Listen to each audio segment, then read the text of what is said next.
Hello students, a very good afternoon to all of you. Welcome back to my channel Shipra classes.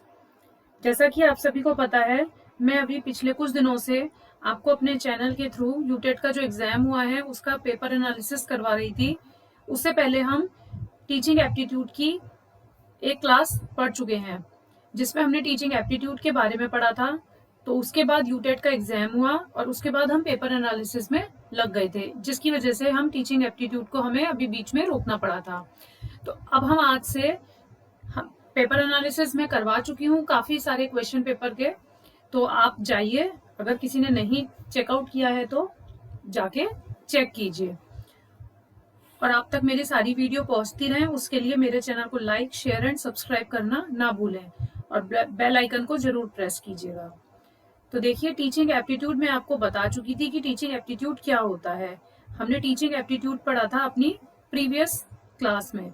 ये teaching aptitude जो है ये हर exam में आने वाला है। अभी एलटी का एक एग्जाम होने वाला है उत्तराखंड में, तो उसमें भी टीचिंग एप्टीट्यूड आने वाला है। ईएमआरएस का एग्जाम होने वाला है, उसमें भी टीचिंग एप्टीट्यूड आने वाला है। और यूजीसी एनटीए नेट में तो इसमें से आई थिंक 6 to 7 क्वेश्चंस आते 8 क्वेश्चंस भी कई बार आ जाते हैं।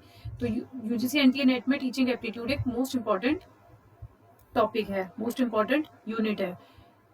ईएमआरएस, एलटी उत्तराखंड और यूजीसी एनटीए नेट, आप इन तीनों में से जिस भी चीज की प्रिपरेशन कर रहे हैं तो हर जगह आपको टीचिंग एप्टीट्यूड पढ़ना ही पड़ेगा।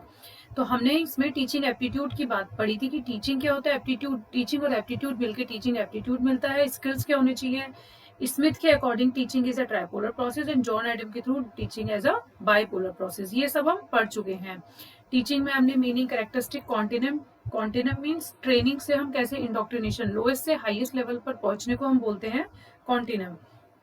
सबसे पहले हम ट्रेनिंग प्रोवाइड करते हैं जिसके थ्रू हम लर्निंग करते हैं, इंस्ट्रक्शन दी जाती है, फिर बच्चे की कंडीशनिंग होती है। Then after last highest level जो होता है वो होता है इंडोक्ट्रिनेशन। और इंडोक्ट्रिनेशन का मीनिंग मैंने आपको बताया था, आपके बिलीफ सिस्टम को किसी के द्वारा चेंज कर देना। इसको हम निगेटिव वर्ड भी बोलते हैं, लाइक ब्रेन वॉश कर देना। ये एक बायस्ड अप्रोच में आती है। तो ये तो था एक ओवरव्यू व्हाट इज टीचिंग और टीचिंग एप्टीट्यूड में हम क्या पढ़ने वाले हैं। देखिए, इसमें एक मोस्ट इंपॉर्टेंट टॉपिक है levels of teaching. Most important topic इसलिए है क्योंकि लेवल्स ऑफ टीचिंग में से एक क्वेश्चन जरूर बनता है, तो आपको ये सारे लेवल्स के बारे में पता होना चाहिए। तो आज हम अपनी वीडियो में डिस्कस करने वाले हैं लेवल्स ऑफ टीचिंग।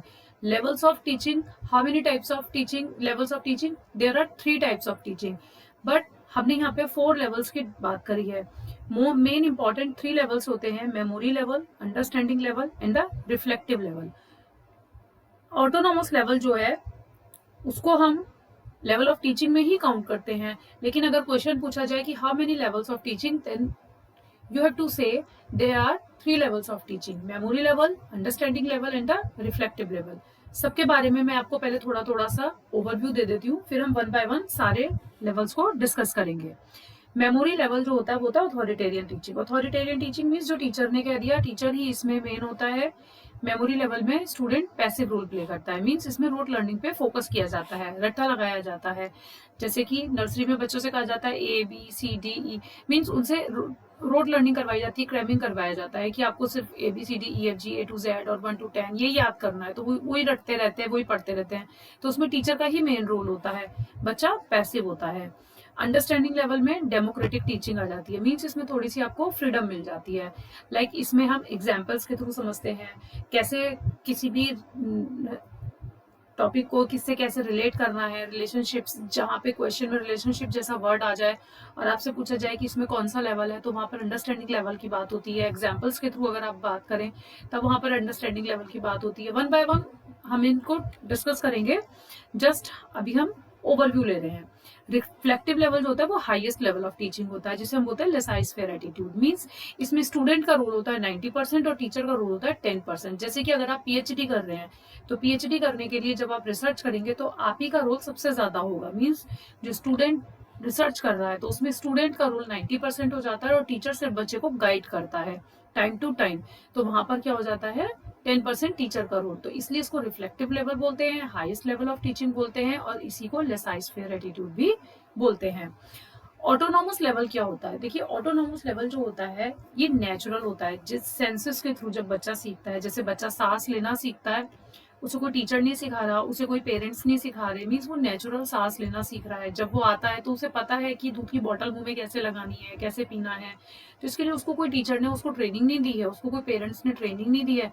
नेचुरल बच्चा सीखता है, पेरेंट्स के साथ रहकर अपनी मदर टंग सीखता है, तो जैसा देखता है वैसा वो ऑटोमेटिकली सीखता है, नेचुरल सीख रहा है, एनवायरमेंट से सीख रहा है, नेचर से सीख रहा है, सेंसेस से सीख रहा है, तो वो सब ऑटोनॉमस लेवल में आता है। तो इसमें टीचर का रोल नेगेटिव होता है। क्यों? क्योंकि इसमें कोई टीचर का रोल नहीं होता। जब कोई चीज हम नेचुरली सीखते हैं तो उसको हम ऑटोनॉमस लेवल बोलते हैं। तो इसलिए लेवल ऑफ टीचिंग में 3 ही लेवल काउंट किए जाते हैं, क्योंकि ऑटोनॉमस लेवल में टीचर का कोई रोल नहीं होता, इसलिए ये लेवल्स ऑफ टीचिंग में काउंट नहीं होता है। मेन इसके 3 लेवल्स ही होते हैं, memory level, understanding level and the reflective level. अब हम 1 बाय 1 डिस्कस करेंगे तीनों लेवल्स को। सबसे पहले आता है मेमोरी लेवल। देखिए, जो लेवल ऑफ टीचिंग है ये मॉरिस एल बेगी ने दिया है। ये आपको याद रखना है, जो टीचिंग के लेवल्स हैं वो किसके द्वारा दिए गए हैं? मॉरिस एल बेगी के द्वारा दिए गए हैं। नेक्स्ट है मेमोरी लेवल। मेमोरी लेवल किसने दिया है? हर्बर्ट ने। मेन 3 लेवल्स हैं। 3 लेवल्स जो उनके प्रोपोनेंट है वो है Morris L Begi, and the memory level में जिनका नाम दिया जाता है वो है हर्बर्ट। इसमें जिस चीज पे फोकस किया जाता है, मैंने उनके की पॉइंट्स यहाँ पे फोकस किए हैं, बाकी मैं आपको एक्सप्लेनेशन प्रोवाइड करूंगी। जैसे कि हर्बर्ट ने मेमोरी लेवल किसने दिया है? हर्बर्ट ने दिया है। जिस तरीके से क्वेश्चन एग्जाम में बनकर आते हैं, मैंने उन पॉइंट्स को यहाँ पे नोट डाउन कर दिया है ताकि आपको एग्जाम में प्रॉब्लम ना हो। इसी तरीके से आप अपने नोट्स भी बना सकते हैं। मेमोरी लेवल में बच्चा क्या करता है? क्रैमिंग करता है, फैक्ट्स एंड फिगर्स याद रखता है। जैसे बच्चे को कहा जाता है कि गांधी जयंती कब मनाई जाती है, या इंडिपेंडेंस डे कब मनाया जाता है ना। तो फैक्ट्स की बात हो रही है ना यहाँ पर, कि हमें सिर्फ फैक्ट लर्न कर लेने हैं, हमें ईयर लर्न कर लेने हैं, सिर्फ रटना लेना है, थॉटलेस, जिसमें हमें कुछ सोचना नहीं है, बस आंख बंद करनी है और जो टीचर ने कह दिया उसे याद कर लेना है। तो इसमें जो लर्नर का रोल हो जाता है वो पैसिव हो जाता है। क्यों? क्योंकि इसमें लर्नर खुद तो कुछ कर ही नहीं रहा, उसको तो टीचर जो कह रही है बच्चा वो कर रहा है। सिर्फ बच्चे को कह दिया आप A to Z लर्न कर लो, बच्चे ने लर्न कर लिया। बच्चे से कहा ONE1 होता है तो ठीक है, बच्चे ने बिना कुछ सोचे समझे ONE1 लर्न कर लिया। तो इसमें जो होता है ऑल अबाउट टीचिंग पेडागोजी की होती है। पेडागोजी, ह्यूटागोजी, एंड्रागोजी, 3 तरीके की हमारे पास टीचिंग होती है। Pedagogy, andragogy, heutagogy. तो मेमोरी लेवल में जो हम काउंट करते हैं उसे करते हैं पेडागोजी में काउंट। ऑल अबाउट टीचिंग जो होती है इसमें पेडागोजी होती है, इसलिए इसको हम ड्रिल मेथड भी बोलते हैं। ड्रिल मेथड क्यों बोलते हैं? क्योंकि इसमें जो है कि सब कुछ आपको सिखाया जा रहा है, आप खुद से कुछ नहीं सीख रहे हैं, आपको कोई रोल करने के लिए नहीं कहा जा रहा कि आपको खुद से कुछ करना है, आप टोटली डिपेंड किस पे हैं? टीचर पे। तो इसमें रोट लर्निंग की बात की जाती है, रटाफिकेशन की बात की जाती है, क्रैमिंग की बात की जाती है, फैक्ट्स एंड फिगर्स को कहा जाता है एज इट इज रट लीजिए। इसमें आप कुछ नहीं सोचते, थॉटलेस होता है, इसलिए लर्नर का रोल इसमें पैसिव होता है। तो ये सबसे पहला लेवल होता है मेमोरी लेवल। इसमें आपको नाम लर्न रखना है, हर्बर्ट। किसने दिया है? हर्बर्ट ने। नेक्स्ट लेवल है understanding level. Second level of teaching is understanding level, जो कि किसने दिया है? मॉरिसन ने। सबसे पहले हमने किसकी बात करी थी? लेवल ऑफ टीचिंग किसने दी है? मॉरिस एल बिगी ने। मेमोरी लेवल किसने दिया है? हर्बर्ट ने। एंड अंडरस्टैंडिंग लेवल किसने दिया है? मॉरिसन ने। अंडरस्टैंडिंग लेवल में हम कॉन्सेप्ट्स पे फोकस करते हैं, रिलेशनशिप पे फोकस करते हैं, एग्जाम्पल्स पे फोकस करते हैं। डेमोक्रेटिक टीचिंग कहलाती है ये मैंने आपको पिछली स्लाइड में भी बताया कि understanding level is a democratic teaching. इसमें फ्रीडम दी जाती है बच्चे को, थॉटफुल होती है। इसमें बच्चे को कहा जाता है कि आप खुद से कुछ सोचिए और हमें बताइए, खुद से कीजिए, कुछ एग्जाम्पल्स देखकर खुद कोशिश कीजिए कि कैसे किसी कॉन्सेप्ट को रिलेट किया जाएगा दूसरे कॉन्सेप्ट के साथ। तो इसमें लर्नर का रोल कहीं ना कहीं सेमी एक्टिव हो जाता है, बच्चा इसमें थोड़ा सा एक्टिव होता हुआ नजर आता है। इसमें क्रैमिंग को एनकरेज नहीं किया जाता, no cramming is encourage in understanding level.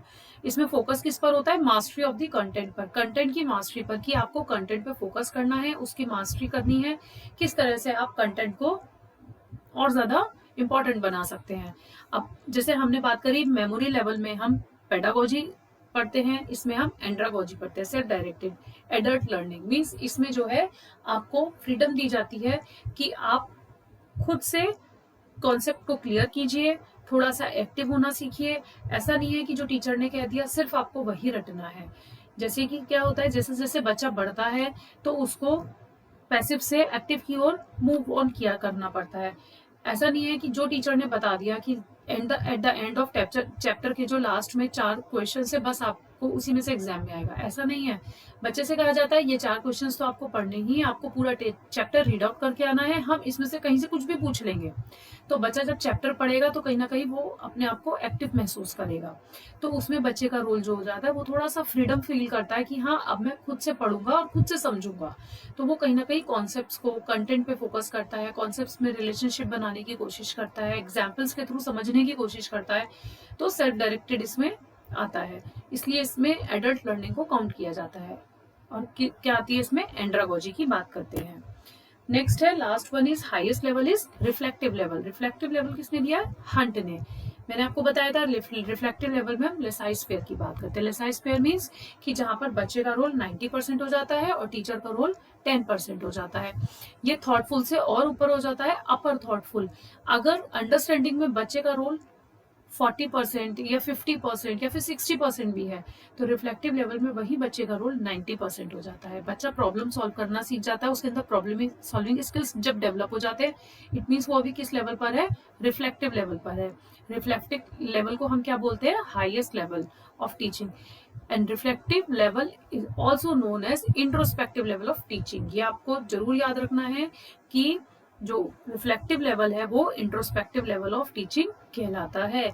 अगर आपसे एग्जाम में पूछा जाए what is introspective level, memory level, understanding level और reflective level, then what will be your answer, your answer will be reflective level.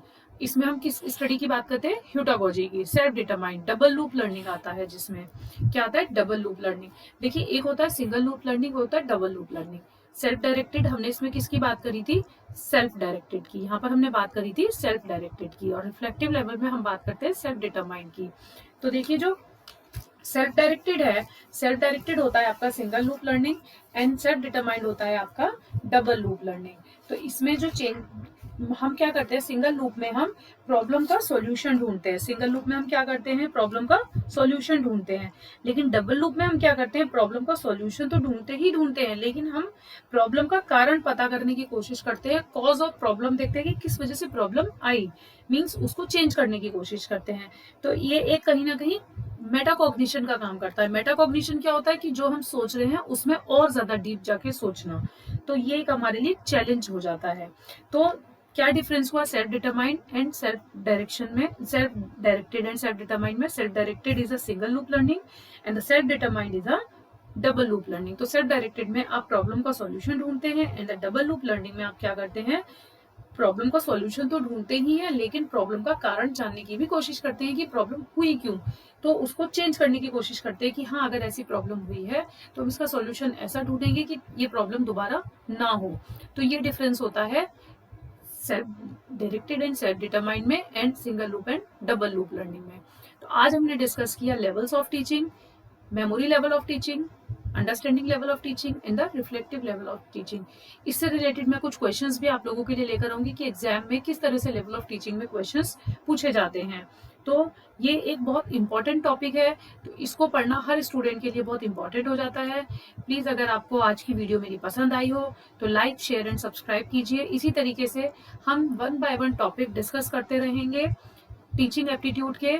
Then हम आगे next unit पर तभी पहुंचेंगे जब हमारी टीचिंग एप्टीट्यूड के इंपॉर्टेंट टॉपिक सारे कवर हो जाएंगे। ज्यादा डीप में ना पढ़ के हम मेन टॉपिक्स पे फोकस करेंगे, क्योंकि एग्जाम अभी यूजीसी एनटीए नेट का दिसंबर में होने वाला है, अक्टूबर स्टार्ट हो चुका है, तो इसलिए हमारे पास ओनली 2 मंथ्स हैं, तो हमें और यूनिट्स भी कवर करनी है। तो हम मेन टॉपिक्स पढ़ेंगे ताकि exam point of view, exam को ध्यान में रखते हुए हमारे सारे टॉपिक्स कवर हो जाएं।